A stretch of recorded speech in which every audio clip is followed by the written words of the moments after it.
Ave Domina Angelorum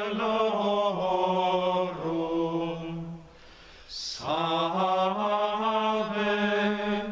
From the beginning of creation, God made them male and female. This is why a man must leave father and mother, and the two become one body. They are no longer two, therefore, but one body. So then, what God has united, man must not divide. Hello and welcome to this week's Word from the Pastor.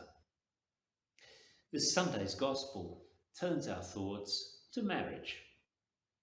Now, I'm sure there are many of you listening to me who could teach me a thing or two about marriage.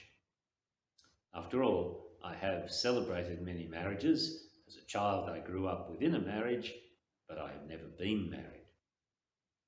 Nevertheless, I wonder whether you have spent much time thinking about the theology of marriage, or indeed the theology of the relationships between men and women as men and women. Since the diversity of our modern society forces us to think about things today which perhaps we would not thought necessary to consider in times past. You may have come across the phrase, the theology of the body. It's used to refer to the teachings of Pope St. John Paul II across a series of 129 addresses that he gave from 1979 to 1984, in which the Pope spelt out a theology, that is, a way of talking about God, which made sense of God's creation of humanity as male and female. Fundamental to this theology was his anthropology, that is, his understanding of what it is to be human. And for the Pope, as for the Church, to be fully human is to be bodily.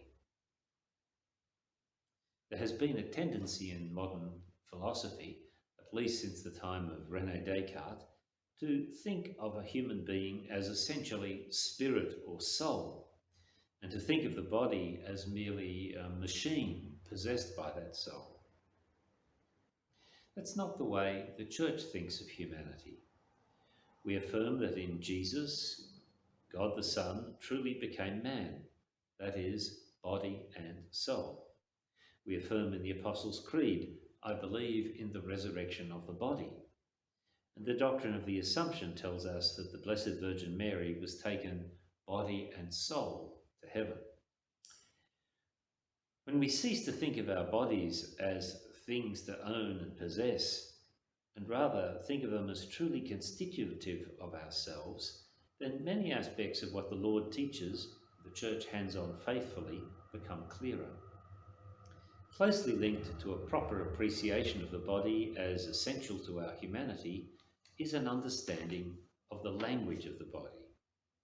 For example, the actions of an unfaithful partner in marriage are essentially a lack of truthfulness in this body language, where the body is speaking of total self-giving, even though the person is already given to another.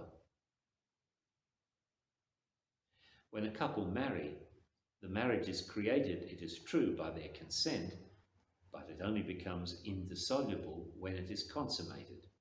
That is, when the language of the body confirms what is said with the lips.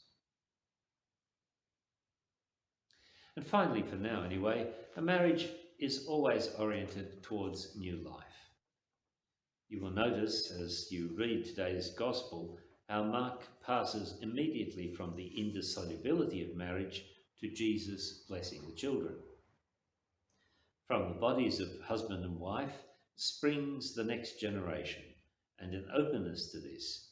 We know, of course, that sometimes physical problems make it impossible, but an openness to children is an essential part of marriage. So much so that if one partner absolutely excludes this, if he or she says, for example, I will marry you provided we agree never to have children, that would not be a marriage in the eyes of the Church. I've hardly started, but time is up and I have to end here. If you're interested to know more about this theology of the body, An American Catholic named Christopher West has written quite a few books on the subject. And there's quite a bit available online too, including Pope John Paul II's original talks. As Catholics, we need to educate ourselves on these matters more than ever in the society in which we find ourselves today. May God bless you in the coming week.